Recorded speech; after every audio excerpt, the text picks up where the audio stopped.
উত্তরপ্রদেশের ফাইজাবাদে রামভবন নামে একটি বাড়িতে একজন সন্ন্যাসী থাকতেন, যিনি মহাকাল, গুমনামী বাবা, ভগবানজি সহ বিভিন্ন নামে তার অনুরাগীদের মধ্যে পরিচিত ছিলেন।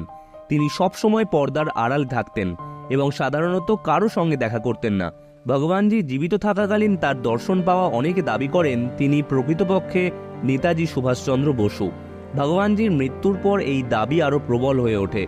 নেতাজির ভাইজি ললিতা বসু 1986 সালের প্রথম দিকে ফাইজাবাদের রাম ভবনে যান। সেখানে গিয়ে ঘরের ভিতরে থাকা ভগবানজির ব্যবহৃত সামগ্রী এবং চিঠি, নথি ও অন্যান্য জিনিসপত্র দেখে নিশ্চিত হন সেগুলি তার রাঙা কাকা অর্থাৎ নেতাজি সুভাষচন্দ্র বসুর। ভগবানজির গলার স্বরের সঙ্গে নেতাজির গলার স্বরের মিল ছিল। বিশ্ববিখ্যাত forensic and writing expert Carl Baggett সন্দেহাতীতভাবে নেতাজি ও ভগবানজির হাতের লেখা একজনের বলে সিদ্ধান্ত দেন। প্রতি বছর নেতাজির জন্মদিনেই ভগবানজির জন্মোৎসব পালিত হতো। ভগবানজি মারা যান 1985 সালের 16 সেপ্টেম্বর।